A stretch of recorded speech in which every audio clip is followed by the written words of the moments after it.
The Week 10 NFL recap and Week 12 early look ahead lines on the Sports Gambling Podcast is brought to you by Bet365. Bet365 is offering new users a $1,000 risk-free bet. Sign up today at sportsgamblingpodcast.com/bet365.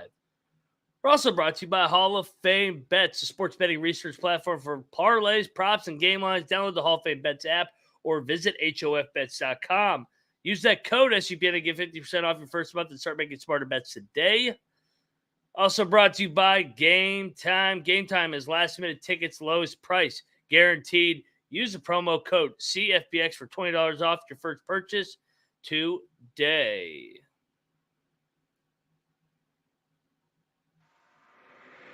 I'm just about that action, boss. You have to be kidding me. That is impossible. I'm raising the ante. Anybody wants any deal?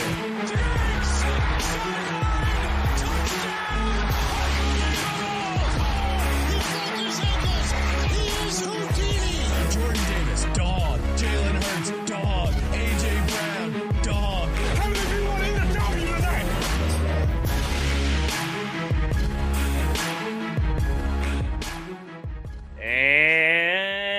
And welcome, everybody, to the NFL Gambling Podcast, part of the Sports Gambling Podcast Network.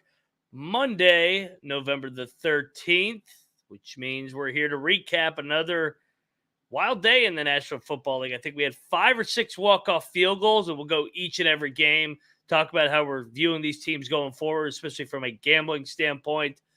But if you are wondering who you are listening to, I am Moneyline Mac, a.k.a.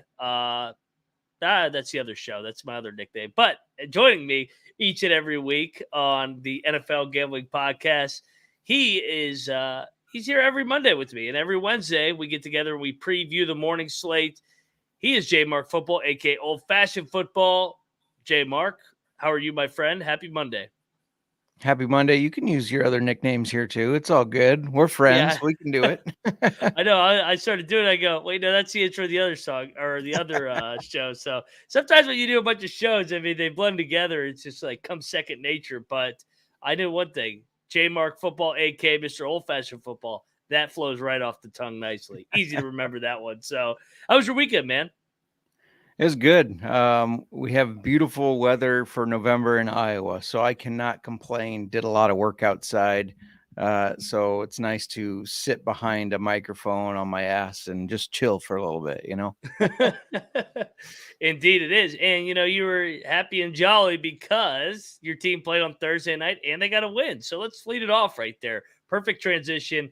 The Chicago Bears get to 3-7, 3-5, and 2 ATS now. Agent Bajan gets another home win. They grind it out 16-13. The Panthers, hey, still in the hunt for the number one pick.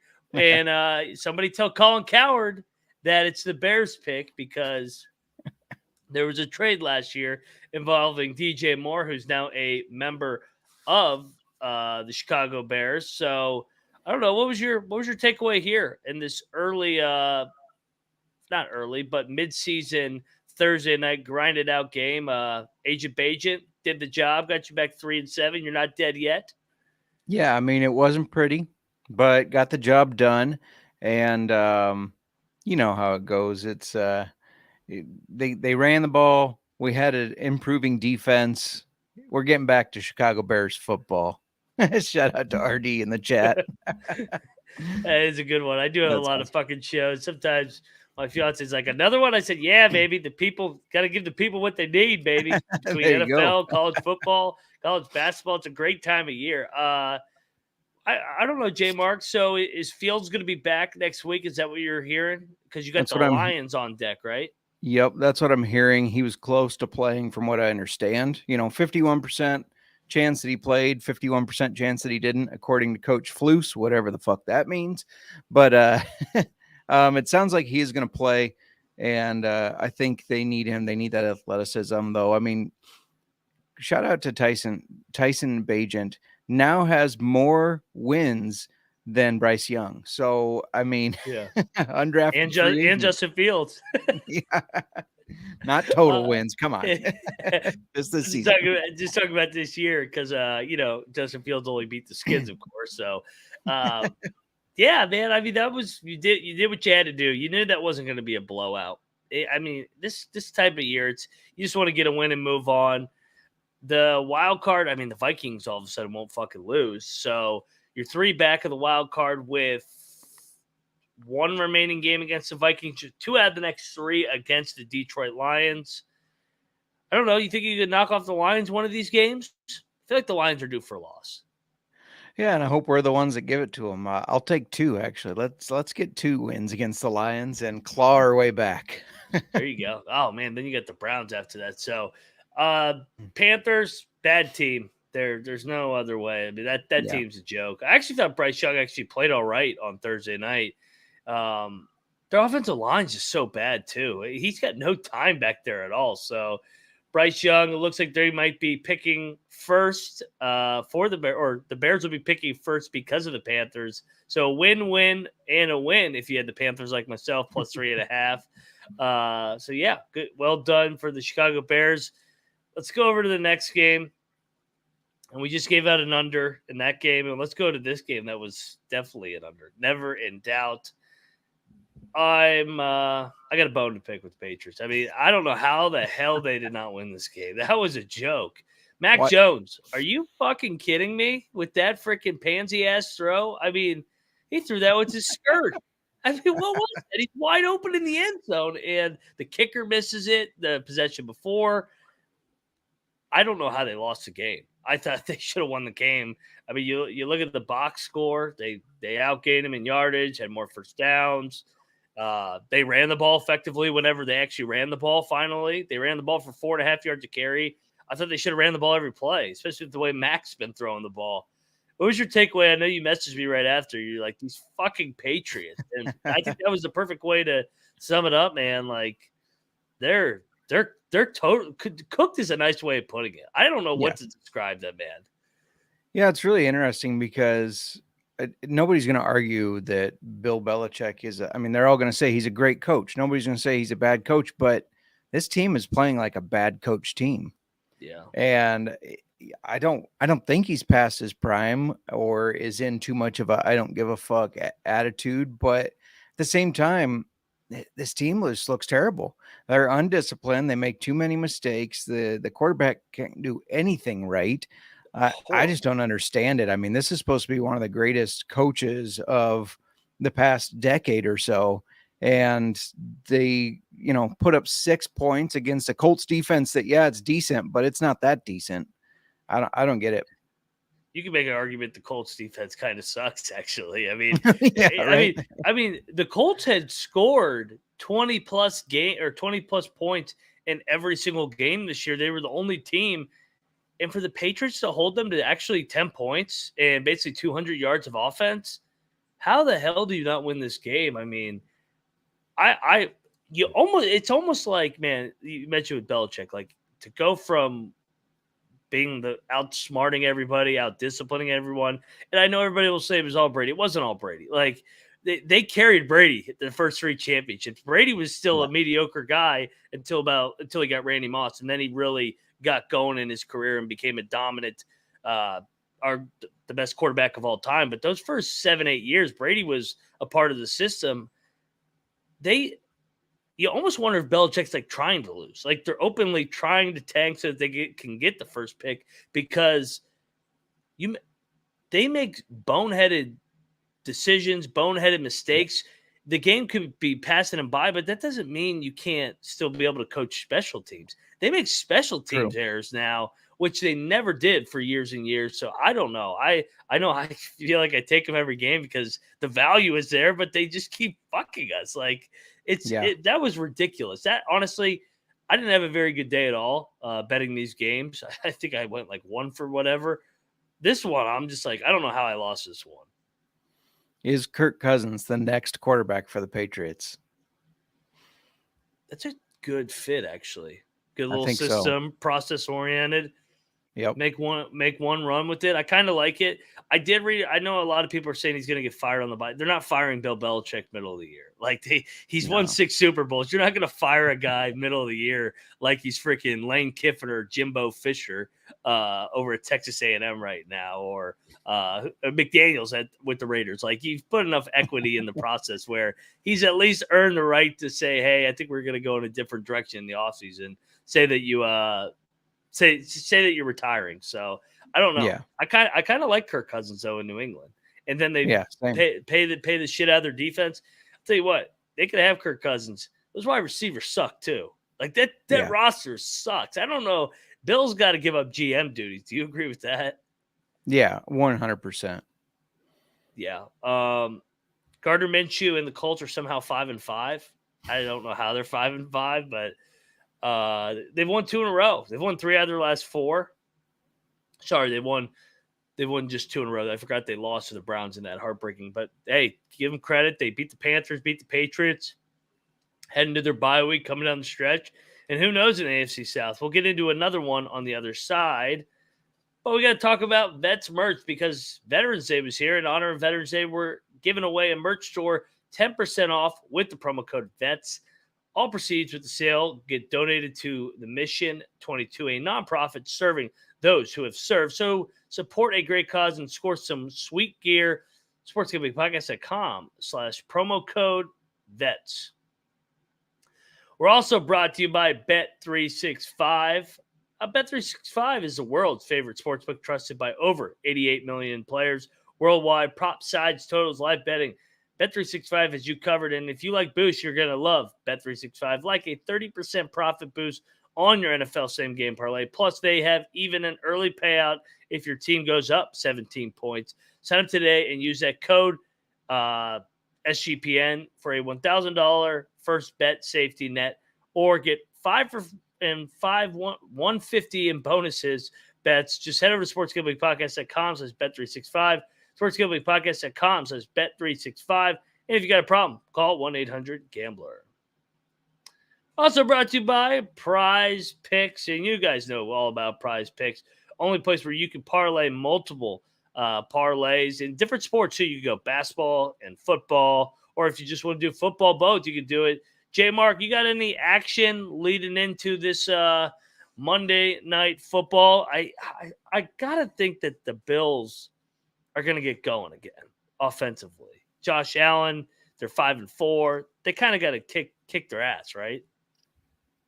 This is a really tough one for me. I've been back and forth on how to do this one, and even what direction to go. But I do like Javonte Williams, higher than 55.5 rushing yards.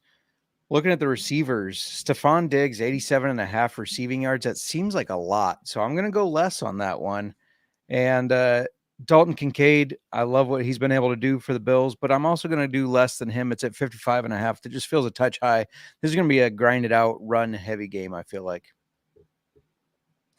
Indeed. I completely agree with you. So both teams need a win. Broncos trying to stay back in the playoff race for whatever it means. Bills, got to get right, man. They're 5-4. You can't drop this one to get to 5-5. We love Prize Picks over here. Players and stats. You can select, highlight your winnings from the Prize Picks, and it's a great way to get down on some action with Prize Picks. Go to prizepicks.com/SGPN, code SGPN for a first deposit match up to $100. prizepicks.com/SGPN, code SGPN. Prize Picks, daily sports made easy. We're also brought to you by Underdog Fantasy. Underdog has a way to play alongside your favorite fantasy players all season long. NFL, NBA, MLB, NHL, college basketball, college football, and you can pick higher or lower for whichever one you want. JMark kind of already teased it. Attack the rushing game tonight between the Bills and the Denver Broncos. So watch along, make your picks, and maybe make a little bit of cash over on Underdog's mobile website, underdogfantasy.com. And when you use that sign-up code, promo code SGPN, Underdog will deposit your first deposit up to $100. Underdog Fantasy, code SGPN. All righty, we're back on the NFL Gambling Podcast. We're moving along Real quick, I And just have to highlight Prize Picks. I gave out 5 picks on Sunday, and usually you need all 5 to hit, right? Not with their flex play. 4 hit, and that still wins you 5 times your money. Let's go. go, baby. All right, let's get right into the next game. And this was the game of the day. Texans. I mean, the Houston Texans. I think we talked about how the Houston Texans were due for a letdown spot. It actually was Cincinnati that was due for the letdown spot. Cincinnati kind of came out flat, but you got to give Houston credit. I mean, they were the reason they came out flat. Over 550 yards of offense. CJ Stroud, 400, almost 400 yards again through the air. He did throw a bad pick six late, but you can make the argument right now he should be in the MVP race. I mean, he has been phenomenal. The Texans are 5-4. Munoz happy, which means we're happy. I mean, who had the Texans and Bengals is the same record through 10 weeks? That's crazy. It is. And we got caught a little off guard here because we both were on Cincy to kind of rout them in this game. Kind of a check yourself, young kid. But, man, these Texans are fun. CJ Stroud is fun to watch. He's a hell of a quarterback, and I think he's going to be very successful in the NFL. It's going to be interesting to see what they do the rest of the season because they have a real shot at making a playoff push. And even if they only make the playoffs, I don't think this is a Super Bowl team yet, but from where they were to where they are now, like this is a hell of a start, and they have a lot to look forward to as Houston Texans fans, players, everybody has a lot to look forward to. Yeah, I mean, even like you said, even if they miss the playoffs, like say they go 8-9, that's a great year. That's a great year for the Houston Texans. DeMeco Ryans doing a hell of a job. Devin Singletary had 30 carries for 150. So a little bit of physicality showed up, complimentary with the young quarterback. DeMeco Ryans got to be the front runner for Coach of the Year. I mean, how can he not be? 5-4. What the Texans got coming up? They got 3 straight home games now. So this is actually pretty wild. They got 3 straight home games. They got Arizona, Jacksonville, and Denver all coming to them. They can make a little run here at Jacksonville. What do you think? I mean, they already went to Duval County and got a win. Do you think they're alive to win this division? Yeah, I mean, out of those 3 games you just mentioned, I think they can win 2 of them easily. I think they'll beat Arizona. They'll beat Denver. That Jacksonville game was going to be a tough one, but the Texans are looking like they could. Maybe that's who we need to place our midseason bets on right now to win the division. Last year it was the Jaguars. This year, let's take the Texans. Why not? I think it might be onto something. RD makes a good point. So they got 3 in a row at home. They got 5 out of 7 at home down the stretch. Ooh. So the schedule definitely favors them. Although the Jaguars are better on the road for some reason. We'll talk about the Jaguars here in a minute. For the Bengals, no time to feel sorry for yourself. You got to go to Baltimore, who's coming off a loss too on Thursday night. I mean, we were talking up that game last week. We didn't think that they both would be coming off a loss. So one of those 2 teams Thursday night in B-More is gonna leave with 2 straight losses. And if it's the Bengals, that would drop them to 5-5. And that's going to be hard to get the Ravens back-to-back home spots coming off that collapse that they just came off. So I don't know. Do you lean to the Ravens earlier to complete the season sweep over the Bengals? That's tough. I want to say the Bengals just because I have so many parlays that include them winning the division. So I need them to start stringing some wins together. But that's going to be a tough game coming off that loss for the Ravens. That they should have won that game. But coming off that loss, I think it's going to be a close one. It's tough to call. Yeah. Who are you taking in that one? Do you know yet? It's 3.5. Are they baiting us with the hook? I mean, yes. Let's go right. Let's skip over the other game we got next. Let's go over to the Browns and Ravens because I feel like that's a perfect transition because it kind of brings this whole thing together where Ravens are 7-3, Browns are 6-3 now. By the way, what a win for Cleveland! What a win for Cleveland. The Ravens have not trailed or have trailed like less than any team in NFL history so far this year. Their 3 losses that they've lost are they blew the lead to Indianapolis, where Minshew came in and had the magic. And then their other loss was against Pittsburgh on the crazy fucking Tomlin game where they had the lead with 4 minutes to go. And then Lamar throws the interception in the end zone. And then they lose to Cleveland. So they really could arguably say that 7-3. They could arguably be 10-0. They actually probably could. So, but they're 7-3. They're holding on with Cleveland on their heels. Pittsburgh's on their heels. What was your takeaway in this game? What a game. What a football game this was. And what a win for the Browns. Yeah, it was a hell of a win for the Browns. My takeaway is shout out to the Browns we know they've been a great defense, especially against the pass, but shout out to them for absolutely shutting that rushing attack of the Ravens down after Keaton Mitchell had his long scamper for a touchdown. Of course, Lamar got some of his yards, 8 carries for 41. Mitchell had 3 for 34. He was the bright spot, but Gus Edwards, 11 for 24. He had been pounding the rock fairly well. And they really slowed him down, make Lamar throw the ball. And that's when you force those interceptions like he did towards the end there when the Browns should have tied the game, but they missed the extra point. Didn't matter. They got it back, kicked the game-winning field goal. So it was a good culture win for the Browns because that seemed like a spot where the Browns normally lose it, right? They miss the extra point, game's over. There's no way they're going to come back, but they did. And so I think it was a good culture win for them. I think that they're almost better than the Ravens. I know that's kind of a hot take because I just gave out the Ravens how they've led everybody, but that Browns defense with the complementary of the rushing attack with Jerome Ford running the way he is. But I will say, I was all over the Browns. When Watson threw that pick 6 to start the game, I yelled at the TV, you got to be shitting me again with this fucking guy. Because that's how they lost to Pittsburgh in week 2. Yeah. They as long as he doesn't throw a pick 6, they're going to beat Pittsburgh, and they would be 7-2. But he throws a pick 6, and I'm like, oh my God, there's no way they're going to win this game. And then they reel me back in, they get it tied up or almost tied up, and Hopkins misses the extra point, and I'm like, man, you got to be kidding me with these Browns. Like, this team can't get out of their own damn way. But I mean, resilient, like you said, to get a pick 6 down 7 with 7 minutes to go. To overcome your own getting out of your own way, missing an extra point. The old Browns, there's no way they would have came back and won this game.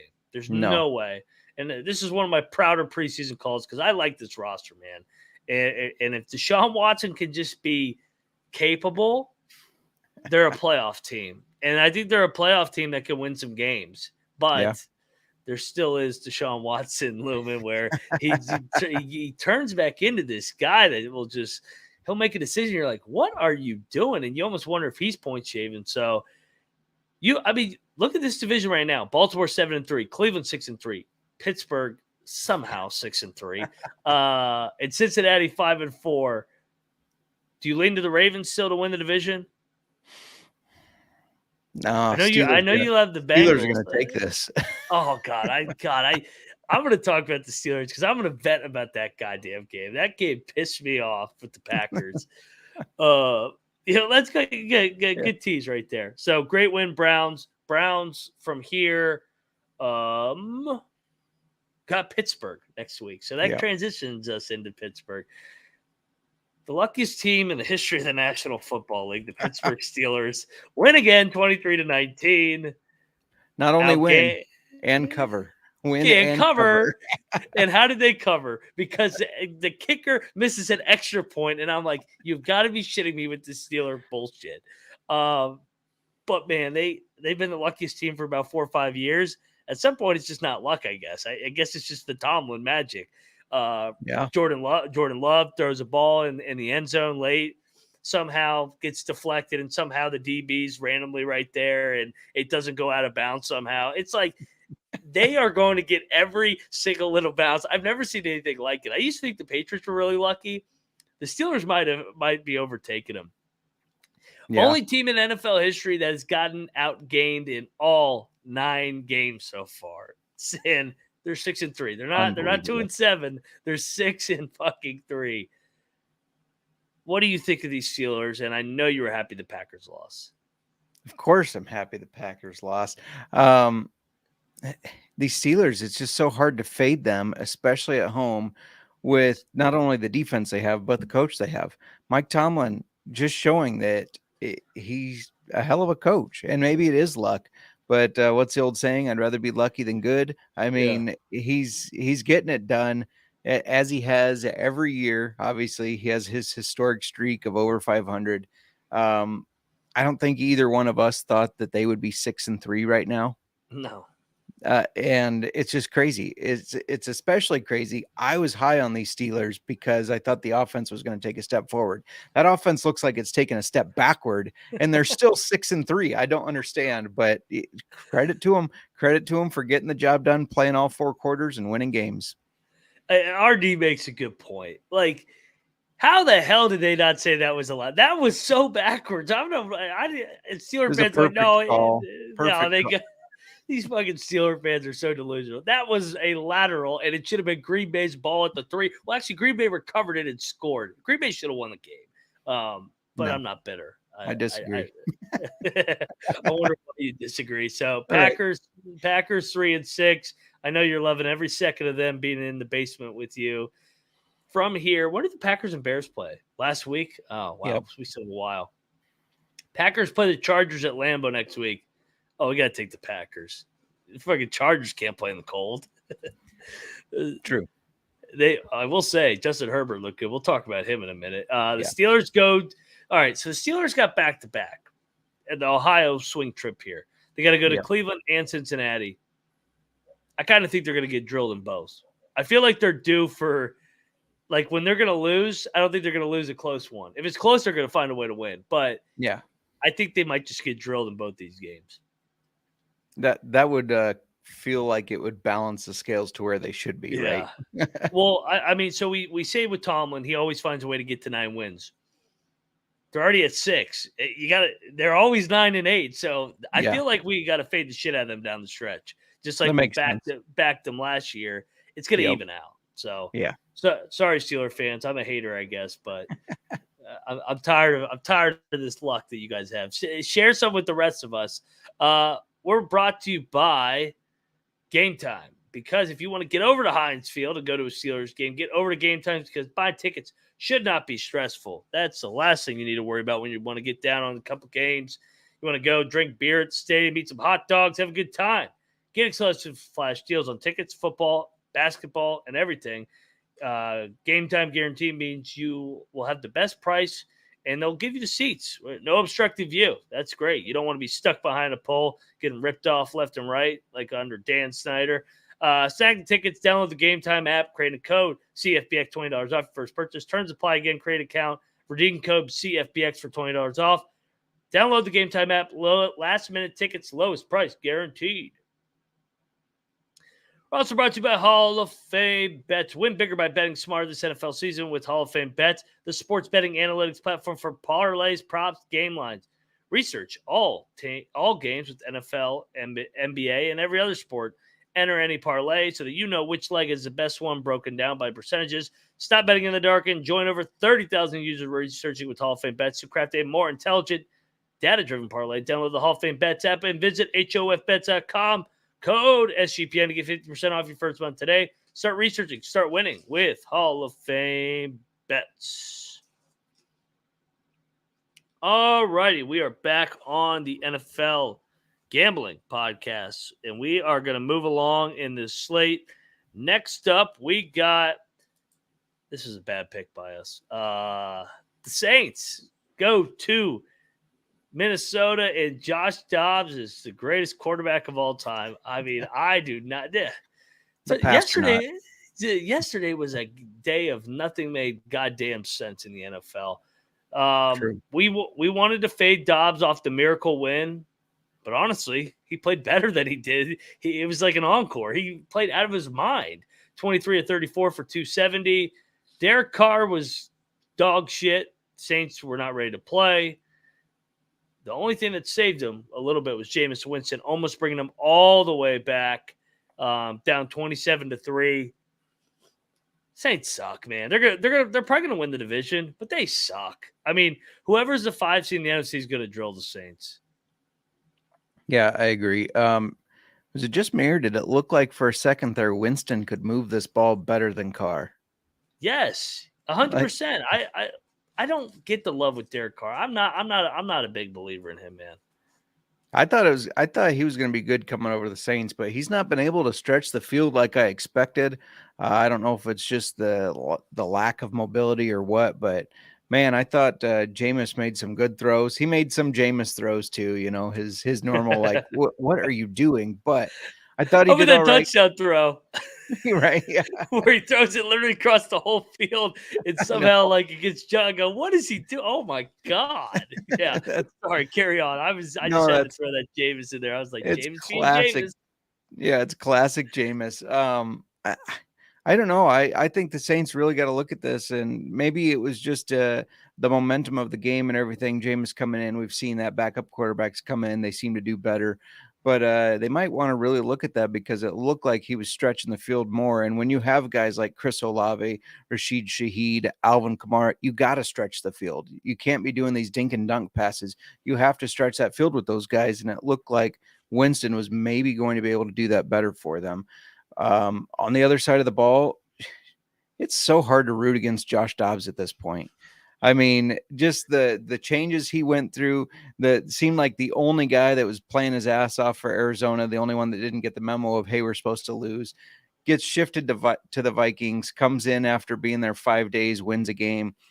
It's just hard not to root for this guy. I mean, I don't like it, obviously, because I don't want the Vikings to do well, but shout out to Josh Dobbs for being a badass and just being able to, obviously he's very smart. He's NASA qualified, but he can process things very quickly. And that's showing on the field. Indeed it is. And the Vikings have won 5 in a row. They've covered 5 in a row, 6-4. I'm going to be fading them next week. All without Justin Jefferson too. Which is something. It just shows sometimes the wide receiver, the noise is a little more than what it's worth if you can play complimentary football and play some good defense, which they have. So, I mean, they go to Denver next weekend. It feels like a good spot to take the Broncos. We'll see what happens tonight. On the other side, the Saints have a bye, like you said. Let's see what they do at the quarterback position.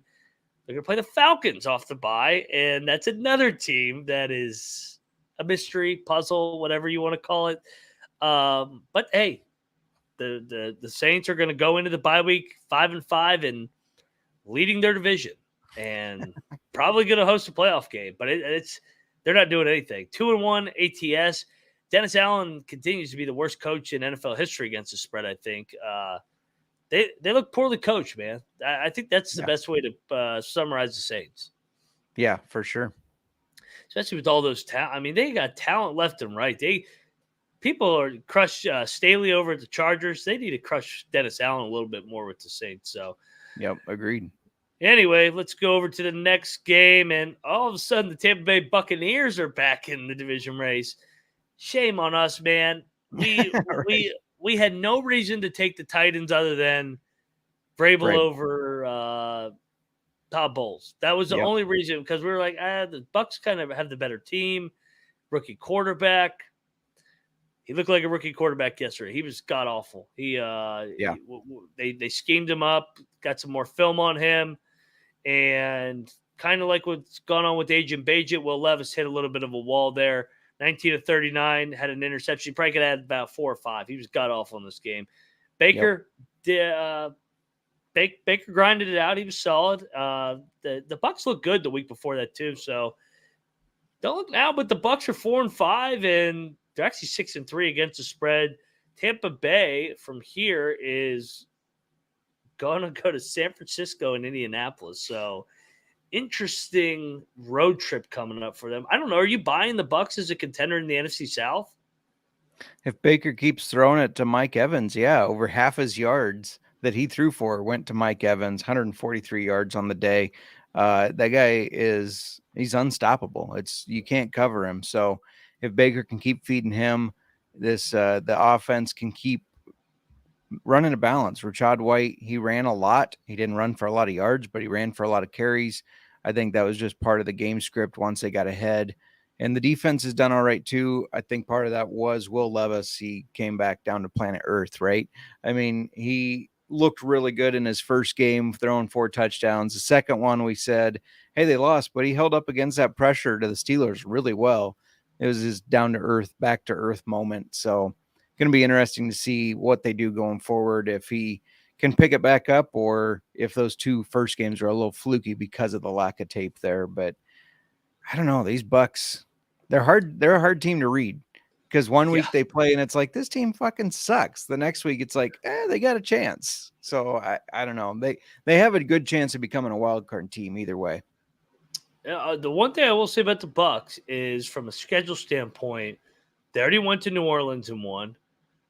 They lost to Atlanta at home. So it's been a weird thing where everybody wins on the road in that division. So they play New Orleans once, Atlanta once. They still do have Carolina twice, which is nice from a scheduling standpoint. So for sure, I don't know. It's definitely a 3-team race because Carolina's god awful. Tennessee, we can almost put a fork in them. That's a bad team. Maybe we'll back them as a dog at home, but on the road they suck. They suck bad. So Nick in the chat pointing out Titans were away, should have taken the Bucks. We should have stuck to that. They're a decent home team. They're a terrible away team. So what do we do next week when and you could go to the next game because I think it's a transition into it. The Titans are going to the Jags next week. The Jags can't win at home. We were all over this one. Yeah. This is the lock that we both gave out, and never in doubt. I mean, total ass whipping. San Francisco. This is slowly turning into my least favorite team. If I got to watch Trent Williams and Chase Young dance all the way out there, as a Skins fan, I'm like, oh God, this makes me sick watching this team. Chase Young looked good with Bosa back to the Ohio State days. Brock Purdy, domination. Trevor Lawrence. Jags have won 5 in a row coming into the bye. It was a letdown. Honestly, got the bye at the worst time. Niners lost 3 in a row going to the bye. Everybody told them how bad they sucked. Got Deebo Samuel back, Christian McCaffrey back. This probably was one of my more confident plays of the whole season. This was an easy pick. It really was. I mean, like you said, we were both on this of just this was going to be a get right spot. The 49ers are going to rout them because they're healthy again. And they had lost 3 in a row. Brock Purdy looked like Brock Purdy again. And I think it was because of the protection on the offensive line there with Trent Williams being back and healthy. So the only negative for the 49ers here is Christian McCaffrey breaks his streak of anytime touchdowns. He had like 16 or 17 in a row. Yeah. And he didn't get one. So if that's your only bummer on the day as a 49ers, you did all right. I think the Niners might win out. They got a tricky schedule actually. They gotta go to Seattle on Thanksgiving night. So how about that? 8:00 Thanksgiving. Get that turkey, get about 12 beers in, and then watch the Niners Hawks at the 12th man. They got to go to Philly. I know Sean loves the Eagles there, but the Niners are better than the Eagles right now. If the Niners are healthy, if the Niners aren't healthy, then it becomes a different deal. So, but Purdy's good when he's got all his weapons around him. That's kind of they got to have Deebo Samuel. So, Christian McCaffrey, he's a stud, even though his streak got broken. The other on the other side, Jacksonville, like I said, they got Tennessee coming to them. Interesting spot. They got to bounce back. So, I don't know. I mean, you still favor the Jags to win the division? I do. I'm not going to overreact to just one game where the Niners are on a different level than them. Oh, 100%. Yeah, the Jags are still the best team in that division. It's not going to be easy. It's not going to be a cakewalk for them, but yeah, I think they still get it done. If the Niners win out, you think they get the 1 seed? Yeah. Yeah. Because then they'll have the tiebreaker over the Eagles, right? Well, there's another team that's looming there that's hanging around that spot. Actually, that's the next game we're going to do. Let's go to the Falcons and Cardinals. This game is awful. I watched a lot of this because I ended up flipping to the Falcons because I'm like, oh, Heineke's going to grind it out over Kyler Murray. Arizona wants to lose. Heineke goes down. Ritter falls down on a quarterback sneak. That guy, what can go wrong? And he missed throw after throw. He had a nice touchdown run late, but he's terrible. Kyler Murray, though, he looked all right. I mean, he made the plays he needed to do. They got Bijan Robinson finally back involved. What was your takeaway from this? Yeah, so Taylor Heineke didn't look great, obviously, but Desmond Ritter comes in. This is my biggest thing about benching a quarterback. When they come back in, sometimes they look like a quarterback that got benched and lost all their confidence. That's exactly how Ritter looked like. He wasn't looking great before, but he looked even worse coming off the bench. The Cardinals, a team that we thought Murray was never going to play, that they're trying to lose, and then they activate him and he comes in and wins a game. So this is going to be an interesting team to watch going forward to see what they decide to do. I don't have like expectations for them this year, but I think they really need to evaluate, like, is Kyler Murray our guy? Is this the guy we're going to stick with rolling into next year, or are we starting from scratch again? And if he plays well and wins games, that's going to be a hard decision to make. Or maybe they're building a trade market for him. Can the Cardinals get back in the wild card race? I was thinking about this. Thinking about this. I said this NFC's so wide open. If they, True. I mean, they got Houston on Sunday.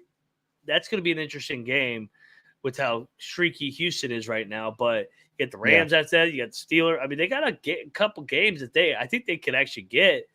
If you can get around 8 wins, I mean, you can get back in this wild card. So Arizona 2-8, crazy. Falcons 4-6. What do the Falcons do? They got a bye week before they got New Orleans for the division lead here out of the bye. Yeah, it's unfortunate. They got a good defense. They have a hell of a running game, but I think they're done for. I don't have much hope for them to be able to turn this around and win this division. And they should have. They should have been able to take this division. They have one of the better teams overall, but just couldn't nail the quarterback spot down. And as we hear all the time from the announcers, that is the most important spot in football. Indeed, completely agree. And we'll talk about another team now that can't ever get it done. That's the LA San Diego Chargers. So this is the other team all of a sudden now that's in the contention for the 1 seed. The Detroit Lions are 7-2, 7-2 ATS again. I mean, going back to last year, they've covered like 15 out of like 18 games. They cover every game. They win every game. It's really one of the more remarkable runs. Golf is so good in the Dome. This was always going to be a field goal game, though. I'll tell you what, Justin Herbert couldn't have done much more yesterday. He was awesome. And then that's why the Lions went for it on 4th down instead of kicking the field goal. Like, if we give Herbert the ball back, he's going to go down and win the game. Yep. But this is such a LA Charger loss. This is like, if you paint a picture on how the Chargers lose all their games, yesterday was how the Chargers lose all their games. Yeah, no, absolutely. No matter how many times the other team scores, you're right in the game the whole time until the very end. That's just classic Chargers. I was obviously disappointed, not only because the Lions won, but this just felt like a game that the Chargers were going to steal from them, and they just couldn't get it done, as always. And don't crown the Lions yet. Don't forget they have 2 losses in the next 3 games coming up. So, well, so I talked about how golf sucks outside. 6 out of the final 7 games are in a dome. The only one is at the Bears because they got the Bears and then the Packers on Thanksgiving. They're going to rout the Packers on Thanksgiving. All those years have been getting their ass kicked by Favre and Rodgers. Now they're going to deliver the ass whipping. And then they go to the Saints. They got the Broncos at home, so back in the Dome. Then they go to the Minnesota Dome. Then they go to the Cowboys, and then they finish with the Vikings. So, dude, if they could get to like 14-3, 13-4, they might be the 1 seed. And if you play them in a dome, they're going to be hard to beat. But if you get them outside, I agree. I think they got a little bit of finesse in them. So I don't know. I mean, it's disgusting, is what it is. What do the Chargers do from here? What do we do with these Chargers? They suck. They do. They're good, but they suck. The AFC, they suck by AFC standards, right? The AFC is too competitive for them to drop games like this. Yeah. I don't know. They have so much money wrapped up in talent that I don't know how they can improve next year. I don't know. Unless they're getting rid of Eckler. I was watching that game yesterday and I thought he's so dangerous when you get him in open space or when you throw him the ball, but he's not necessarily a dangerous running back out of the backfield. They need a guy that can come in there and pound the ball harder than he can, in my opinion.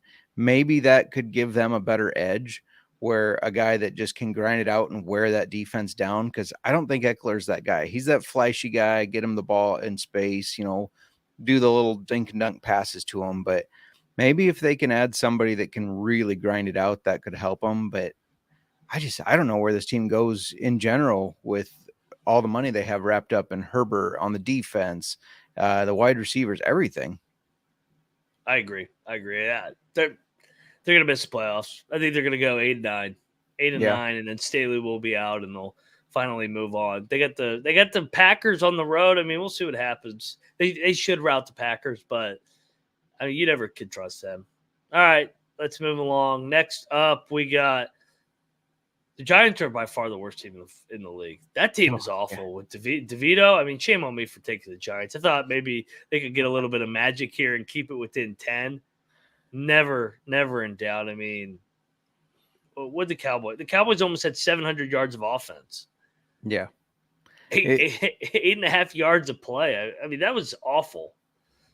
Yeah, this team they're just done for the year. I mean, I don't know what they're not playing for anything, and they know it. You can see it on the field. They have just that lackadaisical effort, and yeah, they're terrible. They got a lot of questions to answer too, because Daniel Jones coming back is not going to be what fixes this team. They can't trot out DeVito again. That can't happen. They got to go to Barkley. Like that never again. That guy's awful. They should have grabbed Carson Wentz when they had a chance. Yeah, I agree actually. Like, I mean, that DeVito guy, he might be the worst NFL quarterback I've ever seen. He's up there with a couple other guys that the Cardinals have like played over the years. That 1 4-string guy, I'm drawing a blank on his name. He was so bad. Yeah, that bad team. Cowboys do what they do. They rout bad teams. Good survivor pick for me, I guess. They go to Carolina here, but they're going to kill Carolina too. I mean, they just kill these bad teams. Yeah. Then they got Ron on Thanksgiving. Ron's going to beat them because that's what Ron does. Let's go over to Ron. It's enough Cowboys. That's all we can take. My heart, man. This one hurt. This one really hurt. I played our asses off at a tough place to play. Ron, once again, as a dog, comes through it against the spread. Sam Howell, man. Sam Howell's getting better and better. Geno was off the charts. Defense couldn't get a stop when they needed to. This is a good game. I think the Skins are probably the 7th best team in the NFC if they can get out of their own way. But when you lose to the Giants and you lose to the Bears, you're 4-6 instead of 6-4. That's why you're at where you're at. So I don't know. What was your takeaway from a disappointing ending to a what was an entertaining game? I mean, if you didn't like either of these teams, you just sat back and watched. This was a hell of a football game. Yeah, well, now I'm mad that you lumped the Bears and the Giants together. Thanks for that. I was already mad at your Commanders because my prop picks that I've been talking about, where I put a bunch of them together, one of them again did not hit. Curtis Samuel over 25 yards. What the fuck? He had 2 catches for 6 yards, I think. That pissed me off. No, this was a good game. If you weren't a Commanders fan, this was a good game to watch. Nice back and forth. It felt really slow to start with. I know we messaged before the game and I said this could be a shootout. And then at halftime, I'm like, well, there goes that. But it kind of picked up and kind of became a little bit of a shootout towards the end there. Seahawks just left a little bit more on the field. I think if this wasn't in Seattle, Commanders win this game, right? Yeah, that's such a hard place to win at, man. Like it is. I know they said they've devalued home field more and more over the years, but that place is different. That place was rocking yesterday, and the Seahawks needed that game. They were a wounded animal coming off that 37-3 beatdown of the Ravens. They had to keep pace with the Niners. So what? They're 6-3. San Fran 6-3. They got a tricky spot here with the Rams, who always give them fits. After that, they got San Fran twice in 3 weeks. I think we're going to know a lot more about the Seattle Seahawks coming up, don't you think? Yep. Agreed. Washington, the Skins are laying 10 next week against the Giants. We have to be on the Giants, right? We can't take Ron as a 10-point favorite. No fucking way. They never beat anybody by 10. It's always a grinded out game. It depends if DeVito's starting or not. If he's starting, I'm taking the Skins. Well, last time we played the Giants, we only scored 7 because they just kept blitzing our ass. So maybe we'll win 7-0. I'll take the points. No way I'm going to lay double digits with Ron. This is about the time of year where the playoff scenarios start coming back in the brain and he starts forgetting shit. He's going to be like, all right, put in Wentz again. So Skins, they got to get this one, and then they got Dallas on Thanksgiving and hopefully get back to 500. So we'll see. Tough loss. All right, let's and please no more Jets in primetime game. I can't watch this shit anymore. This is somebody that backed the Jets. Complain about the Bears in primetime. Complain about the Jets. Who do you want in there? Not the Raiders either. I'm complaining about the Raiders. I'm tired of watching them too. Can we get some Chiefs games? Can we get some the Eagles, the Cowboys, like the Ravens and Bengals? I finally got something on Thursday. There's some good teams in this league. They don't need to put our teams in there. You can put us at 1 o'clock where we belong, and we'll shut up and like it. There you go. I was so pissed off. I had the Jets here. And Zach Wilson, you suck. I mean, that interception at the end. I don't know how the Raiders won this game. This felt like the Colts and Patriots from earlier where I'm just sitting there going, we should be up by more, but we're not because quarterback plays god-awful and making every little mistake. I don't know. It felt like Patriots and Colts from earlier in the day, but late in the day. Yeah, I was only on the Raiders because the trends, the historical trends said to take the Raiders.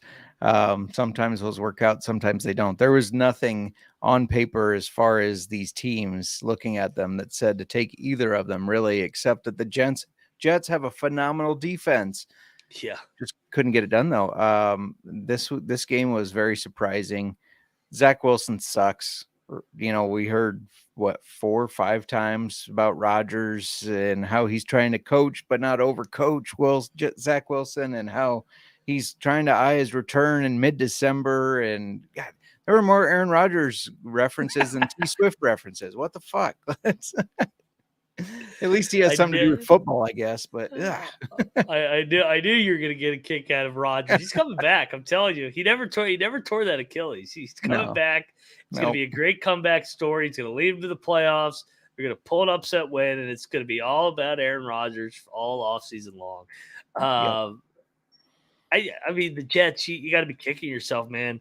You just keep wasting this historically good defense. This defense is badass, man. They're good as shit. Yeah. I mean, they get after the quarterback. They're good in the secondary. If they had a competent offense, this is what are they now? The Jets are now sitting at 4 and 5. 4 and 5. I mean, they should be 6 and 3. This defense is unreal. They go to Buffalo next week. They always do fuck with Buffalo. That's for some reason a bad matchup with the Bills. And then from here, did you know the Raiders are 5 and 5? How the hell are the Raiders 5 and 5? That is the ugliest 5 and 5 team I've ever seen. They're going to Miami. You know, I don't take Miami a lot, but I think I might take Miami on set. I think they might rout them. I mean, Miami's coming off the bye. The Raiders, all they do is smoke cigars when they win these games against the New York teams. I think this team sucks. I'm like, they're like the Steelers now for me. I'm like, how is this team winning games? Yeah, no, I agree. Last night when I started watching that game, I just looking at it and thinking that one of those teams with those quarterbacks was going to have 5 wins was stupid. The Jets kind of made sense because of that defense, but just both those quarterbacks, neither one of them deserve to have 5 wins. I know they turned the keys over to Aiden O'Connell and he's a rookie, he's new and all that. I get that, but nothing out of his gameplay has impressed me. Yeah, nothing. I feel like, we just saw with Will Levis a little bit of a drop. I feel like we're about to see this with Aiden O'Connell. He's not that good. No. I'm gonna fade the Raiders. I'm sick of these teams winning games where I'm just like, how are they winning? So the only team that's supposed to be winning is the Patriots, and they don't ever win, and that's because I take them. So all right, man. Well, let's look ahead. That does it for week number 10. We got one more game tonight. Who are you on tonight? I think I'm going Buffalo. I think Buffalo's due for a smash spot. Broncos suck still. I mean, they can't score. Yeah, I'm gonna ride with Buffalo, but I don't know. I think the Broncos sneak in a cover. I at least need the Broncos not to lose by 20 for my mega teaser that I have going on. Everything else is hit. I just need them not to lose by 20. Love it. Love it. All right, let's look ahead to week 12. Man, we're looking to Thanksgiving weekend here in the National Football League. Where are you going to lead it off here for week number 12, JMark? Oh, man. So many good games. This is a good week. Yeah. I don't know why I'm doing this, but give me the Patriots.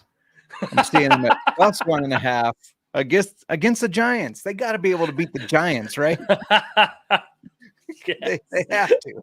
I was thinking the exact same game. I go, oh my God, you've got to be kidding me. They're not going to make us watch this game. Sorry, RD. I'm going to give out the Lions -6.5 against the Packers. That thing will be above 7. And Yep. they should rout them. I mean, this is going to be 30 years of frustration taken out on a beautiful Thanksgiving afternoon for Detroit fans. I'll take the Lions here. I think they're going to fuck the Packers up. Yep, I like it. For my next one, Tennessee, only 1-point favorites against Carolina. Tennessee sucks, except for when they're at home. It is in Tennessee. I think the Panthers suck. That's going to be closer to a 3-point game at least. That might even go to 3.5.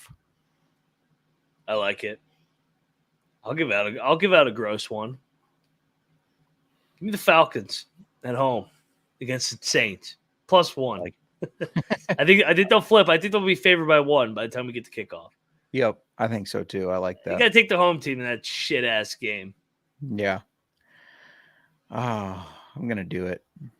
Don't Bears do it. +3.5 at Minnesota. We kept them very close in a game where Kirk Cousins and Justin Jefferson were there. I know Josh Dobbs has been playing well, but our defense is getting better about frustrating quarterbacks. So sure, it's with my heart, but give me the Bears. That's gonna be closer to a pick 'em. That's a Monday night game? Yeah. You got to be kidding me. So we have Vikings back-to-back weeks in primetime, and then we get the Bears again. How many fucking primetime games have the Bears played in? Too many. I mean, this is like their 5th primetime game. They got more primetime games than the Chiefs. What is this? You guys and the Jets have more primetime games. They wanted to shove Aaron Rodgers down our throat. My last one, I will go to Arizona. +4 against the Rams. That's too many with Kyler back. I think that'll be below 3. Give me the Cards. I like it. What else? What's the primetime games this week? Who's Sunday night? Baltimore Chargers. Oh, the Chargers are always in primetime too. I hate watching that. I hate watching that dome that they play in too. Yeah. So I just found out that the Bears are in primetime again. How about that? So JMark's paying somebody off over there to get the Bears in primetime. What is this? Don't tell. All right, everybody. That'll do it for another edition of the NFL Gambling Podcast. We did well last week on the closing look at headlines, right? I had that in front of me the whole show, and now you ask. I forgot. Let me bring up this week's lines. What are we? Week 11? Yeah. So let's see. I had Seattle at a pick'em against the Rams. They're only -1 now, so you didn't get a ton of value, but you got something. The Cowboys had it -7 against the Panthers. They're now -11. And I took Commanders at -1.5. They're now at -10 because the Giants suck. Let's now see. you want to middle it. Right, exactly. Where are the Texans at? You had Texans minus. You took Texans minus 2.5. They're up to -4. So cross that key number of 3. You had Bang. Cleveland at -2 against the Steelers. They're now at -4. They also crossed over 3. And then you had Ravens at a pick'em against the Bengals. They're now 3.5. So crossing nice key numbers there on all of those. CLV, baby. Let's go. That's right. Razor sharp. JMark, it's Monday night. We got Monday Night Football. We got a nice college basketball slate, but we also got old-fashioned football tonight. What do we got going on here tonight? That's right. It's Monday night, so it's whiskey and waivers. Going to do a little Irish whiskey. We've been on a little Irish kick. We're going to keep that going with Busker Irish whiskey, which I bought for $15 at Ace Spirits. It's hard to beat any bottle for $15. Oh, no doubt. No doubt. Yes. Get over there. Check it out. What, you guys go live at 6:30 Eastern? 6 Central, so 7. So 7 Eastern. Join there. Leads you right into Monday Night Football, baby. I don't know why I crossed my camera off, but hey, youtube.com/NFL Gambling Podcast. You guys can find me at Moneyline_Mac over there at the College Basketball Experience every night. Rick Pitino back at the Garden tonight against the Michigan Wolverines. Got championship week coming up, Beats Week. A lot of shit to bet on this time of year, so come join us. I think that's all we got, and we will be out of here, and we will see you, Wednesday, same time, to preview Week 11 morning games. Redskins, Giants. Are the Bears at 1 o'clock next week? I should know against this, the Lions, right? Yeah, I think so. I think it's a 1 o'clock game.